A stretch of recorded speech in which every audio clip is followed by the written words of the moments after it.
The botched meeting between the Deputy President and retired President Daniel Arap Moi was not just one of those random botched meetings you can talk about, especially because we're talking about the current Deputy President of the Republic of Kenya. This is not just any other VIP. Some people in Kabarak knew that the Deputy President was on his way there. However, the Deputy President was not welcome at Kabarak for obvious reasons. One, I think that we have the Gideon Moi angle to this entire fiasco, whereby the Deputy President's handlers, especially we remember recently Murkomen in a public rally somewhere, went out on an attack, on a verbal attack on Gideon Moi about access to see the former head of state. What Murkomen said in a public rally was that Gideon Moi was appointing himself as the gatekeeper to his father, yet the former president was a public figure. We have to remember that the Rift Valley politics also is at play here, because we are at a point where Gideon Moi is trying to establish himself as a Rift Valley kingpin, whereas the Deputy President is the de facto Rift Valley kingpin by virtue of the fact that he's the senior-most Rift Valley politician right now in government. So you find that the Deputy President felt that it was necessary for him to also show that he had absolutely no grudges, if you may, with the former head of state. If you put all those things into context, you realize that the Deputy President's handlers have not done a great justice to the Deputy President in as far as trying to thaw the relations between the Deputy President and the Senator of Baringo, and by extent, the former head of state, Daniel Arap Moi. To me, that is why that meeting did not work out, because someone did not do their homework well.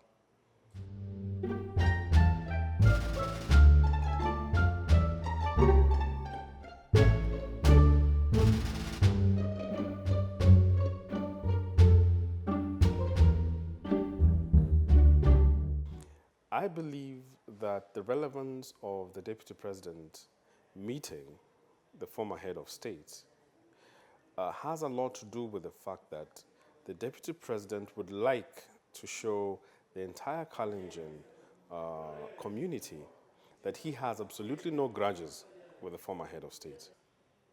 The Deputy President would love to endear himself to a group of Kalenjin politicians and community that have felt that he has had a sort of abrasive type of politics, which has not endeared everybody to put everybody into the same vote basket, if you may.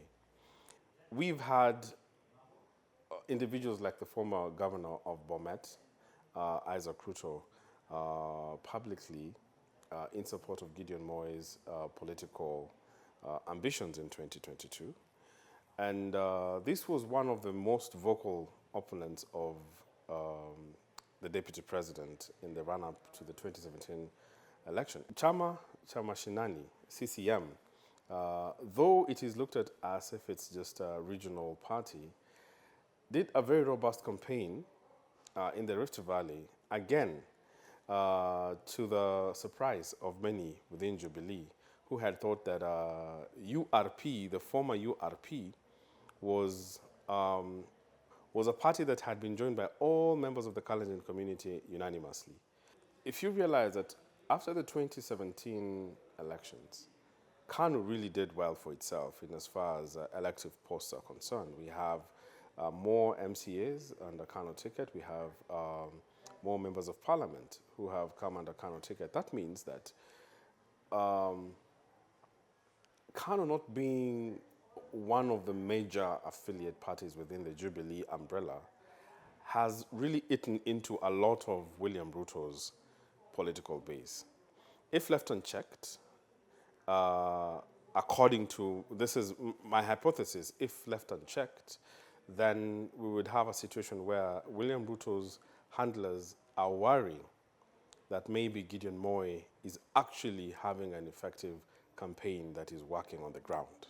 I strongly believe that William Ruto would like to be seen, one, as a unifier. Two, he would love to tame the rise, if you may, of Gideon Moi and Gideon Moi's political chances in the Rift Valley.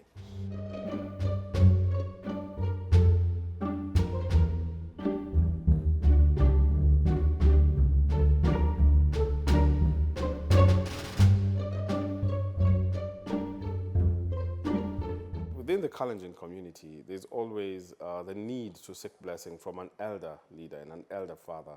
And we currently look at the former head of state as a father for all. If the meeting would have happened between the deputy president and the former head of state, Daniel Arap Moi, it would have affected Gideon Moi in many ways. One, the deputy president has had a very checkered career in politics. And one of his strongest traits has been to come out strongly and to be very abrasive. He takes no prisoners.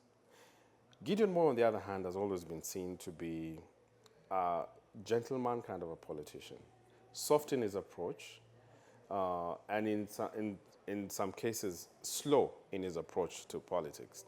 However, as we have just witnessed during this current, the previous 2017 elections, the stakes are very high on all sides. Right about now, Deputy President William Ruto expects to be the de facto Jubilee nominee for the presidential vote. Now, Gideon Moi has also shown cause to expect support by the Jubilee arm of government, especially based on the family ties between the Mois and the Kenyatas, which puts Deputy President William Ruto in a very tricky situation. Had this meeting have happened